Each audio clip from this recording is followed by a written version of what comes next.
kasih Tuhan Yesus. Terima kasih Roh Kudus. Kami mengucap syukur kepadamu ya Tuhan, untuk semua yang telah Kau berikan bagi kami. Hingga hari ini kami boleh berada di tempat ini. Semua karena kasih dan anugerah yang daripadamu ya Bapa.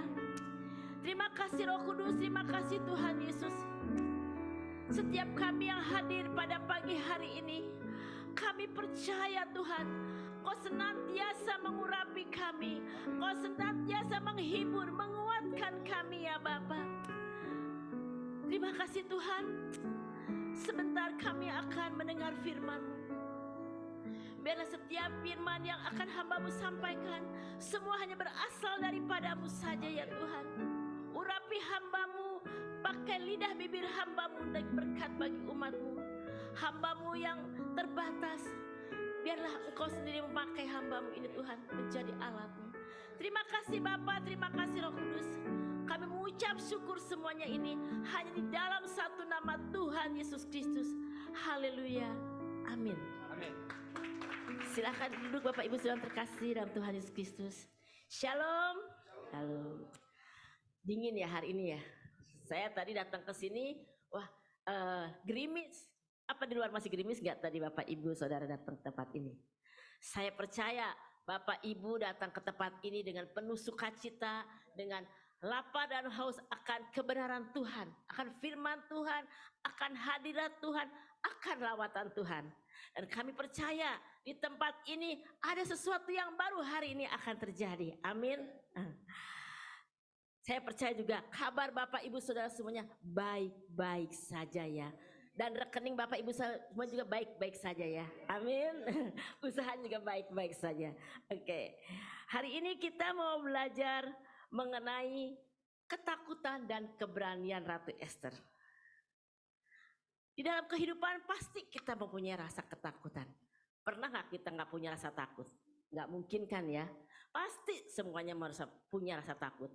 Apalagi pagi hari ini waktu mau ke gereja, takut hujan. Tapi karena hati kita haus dan lapar akan Tuhan, kita berani berjalan. Kita berani melangkah, mau datang ke gereja untuk beribadah. Amin. Bapak Ibu Saudara semuanya, saya percaya hari ini walaupun di luar gerimis dan keadaan dingin, kita semua diberkati Tuhan. Haleluya. Apa sih arti ketakutan itu sebenarnya?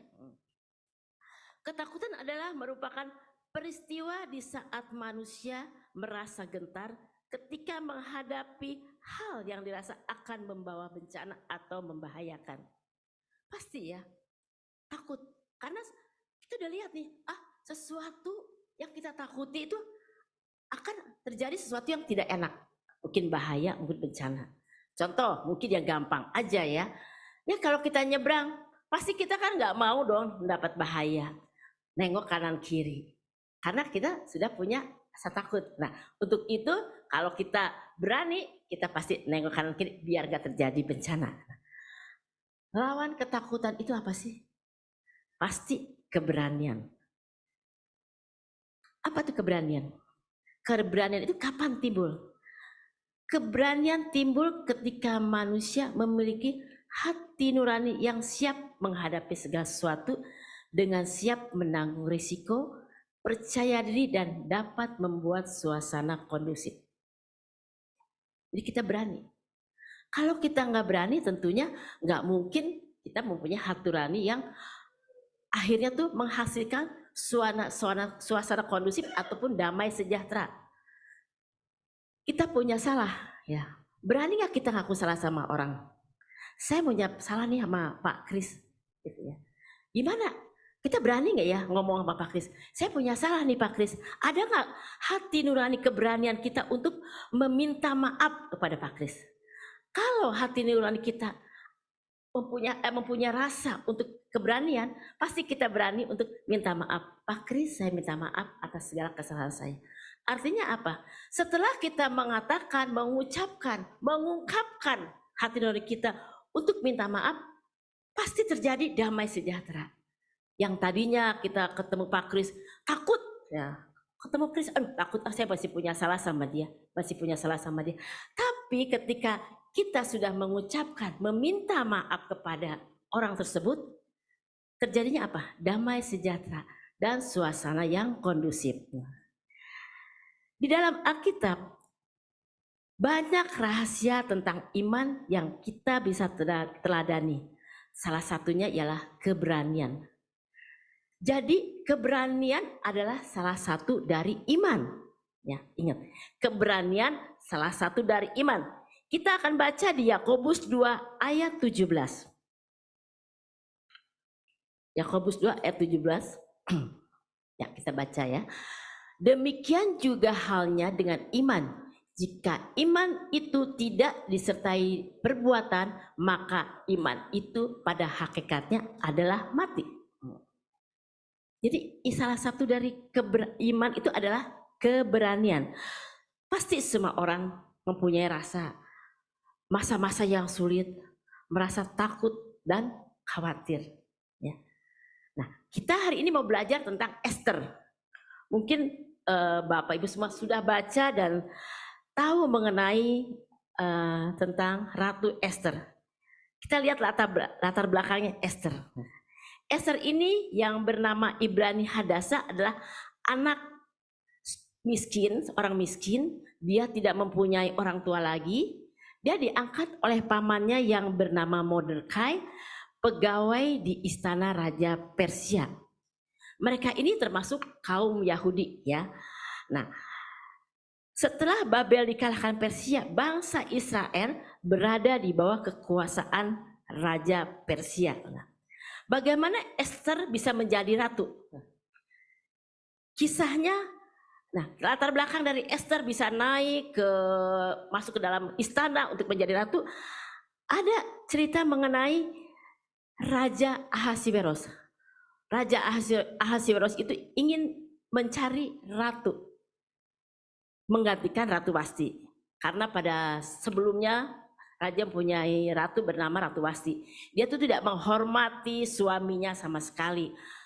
Ketika raja sedang mengadakan pesta, raja ingin dong memamerkan istrinya yang cantik dan luar biasa. Tapi Ratu Wasti tidak datang, tidak hadir dalam pesta itu. Dan akhirnya melalui sidang, melalui apa, Wasti dikeluarkan dari istana. Raja Ahasiweros berniat untuk mencari penggantinya yaitu ratu. Apa yang diadakan? Dia mengadakan sayembara yang masuk ke desa-desa. Nah, salah satunya Esther. Esther yang ikut sayembara tersebut. Banyak gadis-gadis yang ikut sayembara, tapi salah satunya Esther. Esther akhirnya terpilih menjadi ratu. Untuk menjadi ratu tidak gampang, harus melalui prosedur-prosedur, melalui seleksi-seleksi banyak. Dan sempat juga harus dikarantina. Seperti ya kalau misalkan kita lihat kontes-kontes di Indonesia seperti Indonesia Idol ya.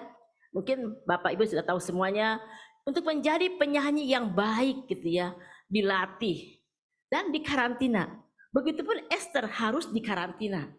Dan akhirnya raja menyukai Esther, penampilannya, kebaikannya, kerendahan hati dan pintar salah satunya.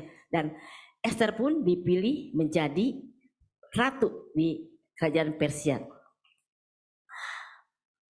Nah, Esther tidak hanya duduk, setelah Esther duduk menjadi ratu di istana, dia tuh bukannya keadaannya enak-enak saja, tapi keadaannya dia lihat kaum bangsanya Yahudi itu mengalami sesuatu yang gak enak, karena akan dimusnahkan oleh salah seorang pegawai istana, orang kedua dari raja yaitu Haman, bahwa bangsanya akan dimusnahkan.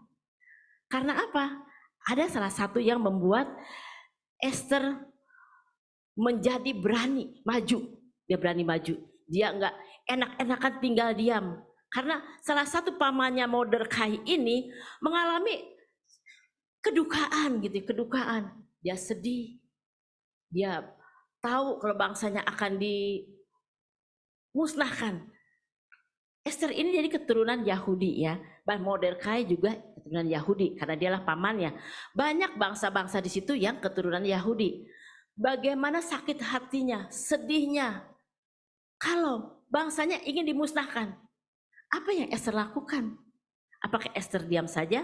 Udah mungkin bagi orang yang udah enak-enak tinggal udah duduk enak di dalam istana ya, nggak mungkin lah, nggak mau mikirin tuh di luar, biar aja di luar. Kalau saya udah enak kok, udah nyaman di istana.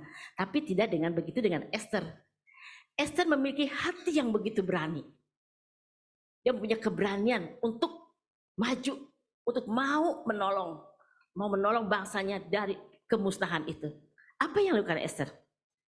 Kita baca Esther 4 ayat 16. Ini satu adalah Esther tidak fokus kepada masalah. Dia berani melangkah.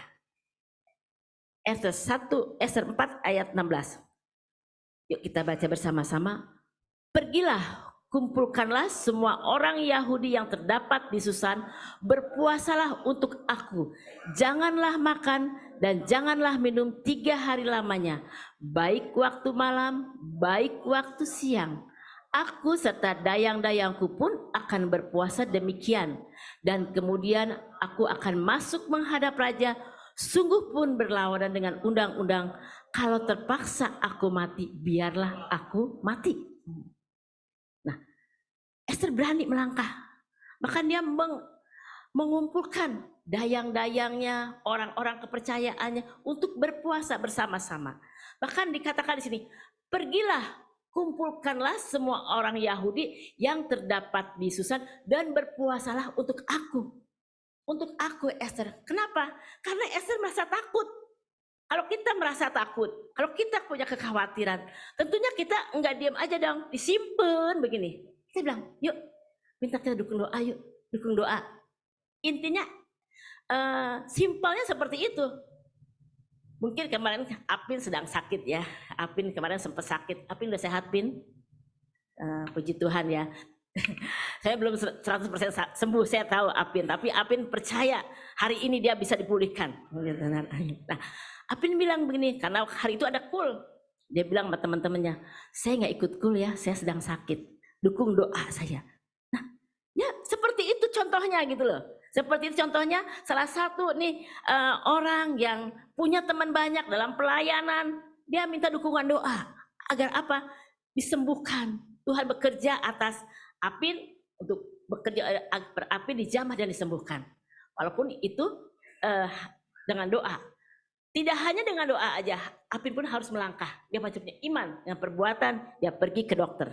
Kita untuk bilang, yuk Apin, kamu pergi ke dokter. Tidak bisa hanya berkata begitu saja. Tapi karena kita lihat Apin minta dukungan doa kepada teman-temannya untuk dia sembuh. Karena dia semangat melayani Tuhan ya. Amin ya. Nah, begitupun dengan Esther, dia minta dari orang-orang Yahudi itu untuk berpuasa untuknya. Karena Esther merasa ketakutan. Ketakutan bisa menjadi alasan untuk kita tidak melakukan hal yang Tuhan inginkan. Meskipun sebenarnya kita merasakan rasa takut itu bisa menghalangi kita untuk melangkah. Benar ya? Takut, kita mau melangkah, udah takut. Mau melangkah, aduh gimana ya? Takutnya saya tadi bilang, takut kecelakaan, takut kecebur, mau melangkah begitu. Nah, tapi Esther berani, ya, berani melangkah berpuasa. Nah, berpuasanya berapa lama sih? Nah, gitu ya. Berpuasanya 3 hari, tidak pagi, siang dan malam, tidak makan. Berpuasa untuk menguatkan imannya, ya, menguatkan iman. Nah, bukan hanya Esther saja, tapi juga dayang-dayangnya juga diajak berpuasa. Dia merendahkan diri di hadapan Tuhan, di hadapan Tuhan dengan menguatkan imannya. Menguatkan imannya itu jadi kenapa ya? Kenapa bisa menguatkan imannya? Tadi kan sudah dikatakan dari awal, iman adalah keberanian adalah salah satu dari iman. Makanya Esther berdoa bersama-sama dengan teman-temannya, berpuasa untuk menguatkan imannya. Esther mengalami dilema antara ingin menyelamatkan diri sendiri atau ingin menyelamatkan bangsanya. Ia harus mengendalikan rasa takutnya dengan mengambil tindakan atau mencari aman dengan tidak berbuat apa-apa. Tapi tidakkan dengan Esther Esther melakukan hal yang baik. Berani dia melangkah. Nah, saat berpuasa buat bersama-sama, ia merendahkan diri di hadapan Tuhan dan berdoa agar Tuhan menyelamatkan dirinya dan bangsanya. Bukan hanya untuk Esther saja, tapi untuk bangsanya juga. Jadi Esther tidak duduk diam-diam di istana, dia tahu bahwa bangsanya sedang mengalami kesusahan dan akan dipurnakan. Tapi Esther melangkah, dia berpuasa dan berdoa mencari wajah Tuhan. Apakah yang kita lakukan saat mengalami situasi yang tidak baik? Apakah kita ingin mengendalikan situasi itu dengan kekuatan sendiri? Pernah nggak kita mengendalikan kekuatan sendiri? Bisa gitu ya. Kita bisa nih ngangkat barang nih seperti ini. Itu kekuatan kita sendiri tuh mau angkat. Tapi nggak bisa, nggak kuat. Belum tentu kita bisa melakukan hal itu. Nah, bagaimana dengan Esther? Dia nggak mau kan sama-sama. Dan kita pun begitu. Jangan merasa kuat sendiri. Kalau kita tidak mampu, ya kita sama-sama dengan teman-teman untuk bekerja sama. Ya seperti api juga, dia juga minta kekuatan dari teman-temannya untuk didoakan agar dia sembuh. Begitupun kita. Jangan pernah sungkan atau malu atau gengsi untuk minta tolong. Apa Esther malu minta tolong sama teman-temannya? Malu minta tolong sama teman-temannya dayang-dayangnya. Biarin aja dia dipunahkan. Toh saya tinggalnya di istana. Enggak seperti itu ya. Nah, Bapak Ibu Saudara, jangan punya hati seperti itu. Biarlah kita boleh bertumbuh dengan baik. Kita mau bersama-sama bekerja sama. Kita mau melayani tempat ini dengan baik. Kita mau beribadah tempat ini dengan baik. Saling mendukung ya. Misalkan ada temannya di sebelahnya, kalau bangkunya kosong, nggak ada, kemana ya? Mungkin sakit apa. Boleh telepon-telepon tanya-tanya. Kemana? Karena kita mau saling menguatkan. Ya. Karena itulah kita senantiasa mau melayani Tuhan dengan baik. Mau bekerja sama dengan baik. Baik di dalam gereja, di dalam keluarga, maupun di pekerjaan. Nah, apa yang terjadi selanjutnya ketika Esther berpuasa? Kita lihat di Esther 5. Esther 5 ini judulnya aja Esther menghadap raja. Esther 5 ayat 1. Pada hari yang ketiga, Esther mengenakan pakaian ratu. Lalu berdirilah ia di pelataran dalam istana raja. Tepat di depan istana raja, lalu raja bersemayam di atas tahta kerajaan di dalam istana berhadapan dengan pintu istana itu. Ayat 2. Ketika raja melihat Esther sang ratu berdiri di pelataran, berkenanlah raja kepadanya, sehingga raja mengulurkan tongkat emas yang di tangannya ke arah Esther, lalu mendekatlah Esther dan menyentuh ujung tombak itu. Ayat 3. Tanya raja kepadanya, apa maksudmu hai Ratu Esther, dan apa keinginanmu? Sampai setengah kerajaan sekalipun akan diberikan kepadamu. Esther 4, yang 4. Jawab Esther, jikalau baik pada pemandangan raja, datanglah kiranya raja dengan Haman pada hari ini ke perjamuan yang diadakan oleh hamba bagi raja. Ya. Apa yang dilakukan Esther? Pada hari ketiga dia berpuasa, dia datang menghadap raja. Dia masih saat puasa ya, karena dia sudah merendahkan diri di hadapan Tuhan. Dia berani datang kepada raja. Sampai raja, mau ngapain nih Esther, tumben-tumbenan nih. Padahal kan bisa dong ngobrol, misalkan lagi di dalam istana berdua aja. Tapi Esther enggak ya. Nah, dia datang menghadap raja. Sampai raja nanya mau ngapain. Nah di ayat 4, jikalau baik pemandangan raja, datanglah kiranya raja dengan Haman pada hari ini ke perjamuan yang diadakan oleh hamba bagi raja. Nah, Esther mengadakan perjamuan. Dia mengundang Haman, mengundang raja. Ada apa sih sebenarnya nih? Raja masih tanda tanya. Dan bingung raja. Nah pada malam itu kita lihat di Esther 6 ayat 1. Raja masih bingung ya, mau ngapain sih Esther nih ngadain perjamuan. Padahal kalau mau makan udah biasa makan bareng-bareng. Nah ini mau ngadain perjamuan bareng Haman lagi, orang kepercayaan raja. Nah, Esther 6 ayat 1, pada malam itu juga raja tidak dapat tidur. Maka bertitahlah Baginda membawa kitab pencatatan sejarah lalu dibacakan di hadap raja. 2. Dan di situ didapati suatu catatan tentang Mordekai yang pernah memberitahukan bahwa Bigtan dan Teres, dua orang sida-sida raja yang termasuk golongan penjaga pintu, telah berikhtiar membunuh Raja Ahasiweros. Ayat 3. Maka bertanyalah raja, kehormatan dan kebesaran apakah yang dianugerahkan kepada Mordekai oleh perkara itu? Jawab para biduanda, raja yang bertugas pada Baginda, kepadanya tidak dianugerahkan suatu apapun. Raja nggak bisa tidur saat itu. Dia lihat sejarah nih, ada apa sih sebenarnya? Nah, kenapa ngelihat sejarah Mordekai? Karena Mordekai itu adalah paman dari Esther. Ada apa katanya dengan Esther sehingga dia ingin mengadakan berjamuan dengan Haman. Dan lihat nih pamannya juga tadinya orang kepercayaan, tapi setelah digantikan dengan Haman, pamannya tidak jadi orang kepercayaan lagi. Nah dari itu, raja melihat sejarahnya. Mordekai itu pernah menolong, pernah memberitahukan pada raja. Pada saat ini kejadiannya pada saat Esther diterima menjadi ratu. Nah, Bigtan dan Teres itu merasa iri hati, pasti ada iri hati ya. Saya ngerti lah kalau orang itu dipakai ya katanya gitu mungkin dalam pekerjaan di kantor ya. Kok dia lebih dipercaya daripada saya sih? Sedangkan saya kan lebih pintar dari dia. Kok dia deket sama bos gitu ya? Kenapa sih? Nah pasti pernah ada yang seperti itu. Bapak Ibu Saudara juga pernah mengalami dan pernah tahu ya. Itu aja roh iri hati. Adanya roh iri hati di Bigtan dan Teres sehingga dia mempunyai niat nih untuk membunuh Raja Ahasiweros.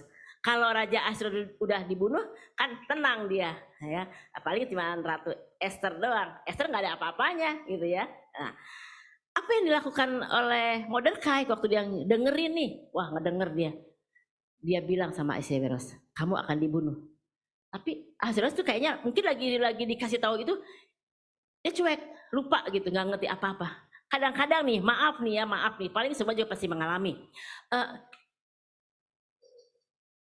Kita kadang-kadang orang lagi ngomong sama kita, Bu, ini bagaimana ya begini, udah bisa nggak Bu tolong dibantu ya Bu gini-gini.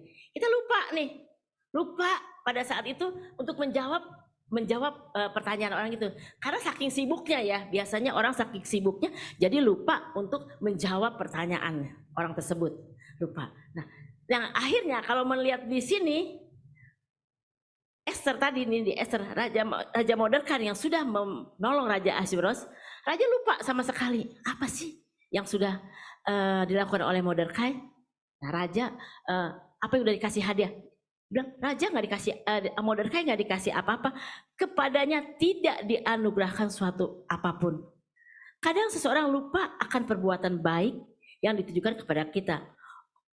Orang yang berbuat baik itu tidak minta imbalan. Apakah Mordekai minta imbalan saat itu? Enggak minta imbalan. Tapi pada saat yang tepat, Tuhan gerakan hati raja. Karena apa? Karena dari Esther yang mengadakan perjamuan makan. Barulah raja terbuka. Begitupun dengan Mordekai, raja memberikan penghargaan kepadanya dan dia mulai kembali bekerja di istana dengan penuh perhatian sama seperti sebelumnya. Jadi raja memberikan penghargaan atau apresiasi kepada Mordekai. Pada perjamuan yang diadakan Esther hari kedua, Raja Ahasiweros dan Haman pun datang. Nah, tadi perjamuan pertama dibuatnya raja tidak bisa tidur. Perjamuan kedua juga Haman datang. Di Esther 7 ayat 1. Esther 7 ayat 1. Datanglah raja dengan Haman untuk dijamu oleh Esther sang ratu. Ayat 2. Pada hari yang kedua itu, sementara minum anggur, bertanyalah pula raja kepada Ester, apakah permintaanmu, hai Ratu Ester, niscaya akan dikabulkan, dan apakah keinginanmu sampai setengah kerajaan sekalipun akan dipenuhi. Raja masih kaget, apain sih? Ngapain lagi sih nih Ester ngadain perjamuan lagi? Nanya lagi nih raja nih. Bingung. Pastikan kalau Bapak Ibu Saudara dipanggil sama bosnya di kantor, dipanggil nih. Saya juga pernah dipanggil gitu ya, dipanggil mau ngapain ya? Waduh, mau disidang atau saya punya salah apa? Pasti takut dong. Bisa gini. Tapi Esther udah bertekad, dia kan sudah berpuasa. Esther menyampaikan permohonan kepada raja karena nyawanya dan nyawa bangsanya akan diluputkan. Nyawanya bukan nyawanya bangsa Yahudi doang loh, tapi nyawanya Esther pun akan diluputkan. Dia ngomong sama raja, raja, nyawa saya nih dan nyawa bangsa saya nih akan diluputkan, dimusnahkan. Kedua, Esther memberitahu terus terang bahwa Haman merancangkan kehancurannya dan semua teman-temannya. Ngomong, Esther akhirnya berterus terang kepada raja. Satu pertama yaitu bangsanya akan dimusnahkan. Kedua, dia ngomong nih, orang yang mau ngebunuh, memusnahkan itu adalah Haman. Maka Esther 7 ayat 7. Lalu bangkitlah raja dengan panas hatinya daripada minum anggur dan keluar dari taman istana. Akan tetapi Haman masih tinggal untuk memohon nyawanya kepada Esther sang ratu, karena ia melihat bahwa telah putus niat raja untuk mendatangkan celaka kepadanya. Telah putus niat raja untuk mendatangkan celaka kepadanya. Artinya Haman udah tahu apa yang akan terjadi atas dia, apa yang akan dilakukan raja kepada Haman. Udah ketahuan nih ya, udah ketahuan nih ceritanya nih, karena Esther udah ngadu nih sama raja. Nah, ketahuan nih boroknya si Haman. Raja pun memberi perintah untuk menggantung Haman di istana tiang yang telah dipersiapkan sendiri. Nah, Haman sebelumnya tuh udah mempersiapkan diri untuk tiang gantung, menggantung Mordekai. Kenapa? Karena Mordekai mau digantung. Pertama, Mordekai itu dia nggak mau bersujud, kan dia orang kedua di kerajaan. Jadi setiap orang yang datang ke istana harus bersujud kepada Haman. Mordekai nggak mau, makanya dicari-cari kesalahan. Karena dia tahu Mordekai itu pamannya Ratu Esther. Nah, Mordekai mau dibunuh karena Mordekai tidak hanya satu, tidak mau sujud kepada Haman. Akhirnya Haman mempunyai niat itikat yang tidak baik untuk meluputkan Esther dan bangsanya. Yaitu tadi, Esther punya keberanian. Satu, dia nggak fokus sama masalah, dia doa datang kepada Tuhan, dia berpuasa. Akhirnya raja pun memberitahukan kepada mungkin pekerja-pekerja di sana ya lagi itu di istana untuk menggantung Haman. Haman digantungnya di mana? Di gantungannya dia bikin sendiri, yang untuk Mordekai. Jadi udah disiapkan tuh gantungan. Kemudian Esther 7 ayat 10. Esther 7 ayat 10, kemudian Haman disulahkan pada tiang yang didirikannya untuk Mordekai. Maka surutlah panas hati raja. Yang tadinya mau dipakai untuk ngegantung Mordekai, tapi dipakai sendiri. Yang dia buat, dia pakai sendiri. Semua kejadian tersebut, peristiwa tersebut, itu di luar kekuatan Esther. Kekuatan Esther satu tadi ya, hanya dia berserah kepada Tuhan. Dia nggak mau kompromi dengan dunia. Dia nggak mau memakai kekuatan sendiri. Dia berpuasa, dia menguatkan iman bersama teman-temannya, merendahkan diri dan berdoa. Dan dia berani menghadap raja. Beraninya apa? Kalau tadi tidak fokus pada masalah, dia berdoa.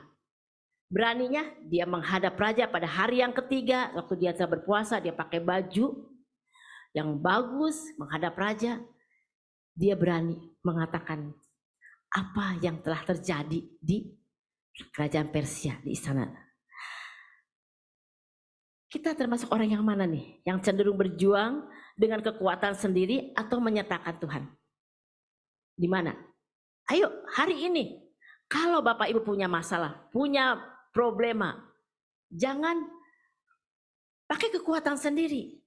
Jangan pakai kekuatan sendiri, tapi menyerahkan diri kepada Tuhan. Terkadang sikap mandiri yang berlebihan, tidak ingin menyusahkan, dapat membuat kita enggan melibatkan orang lain dalam usaha kita. Jika kita memang membutuhkan pertolongan, kita perlu sikap rendah hati. Jangan sombong ya. Kita perlu pertolongan orang lain. Jangan gengsi. Jangan sok kuat sendiri. Kita harus punya rendah hati. Mau bersama-sama berjalan. Ingatlah, untuk selalu mengandalkan Tuhan lewat doa, untuk minta hikmat dan pertolongan. Bukalah juga pintu hati kita supaya orang lain pun bisa masuk membantu dan berperang bersama kita. Saat Anda berperang, saat Anda takut, apa sumber keberanian Anda? Apa? Saat Anda takut, apa sumber keberanian Anda? Ikuti cara Esther ya. Tidak berfokus kepada masalah atau hasil. Ya, fokus pada masalah, ini masalahnya jangan fokus pada masalah itu. Tapi kita harus berani berjalan sendiri dan berjalan bersama Tuhan yang adalah sumber keberanian kita. Amin. Peran orang-orang sebangsanya atau komunitasnya adalah kekuatan bagi kita semua ya. Ini teman-teman adalah kekuatan nih. Kita kena sendiri, jadi teman-teman adalah kekuatan buat kita juga. Begitupun Esther, dia mempunyai kekuatan pada bangsanya sama-sama karena mau unity, mau mendukung dan support. Mari semua kita teladani, memiliki keberanian mengatasi setiap masalah-masalah yang ada. Siap? Nah, Bapak Ibu Saudara yang terkasih dalam Tuhan Yesus Kristus, kita mau nih hari ini, kalau Esther dia berdoa untuk bangsanya. Sebentar lagi kita akan mengadakan pemilu, 14 Februari, beberapa hari lagi.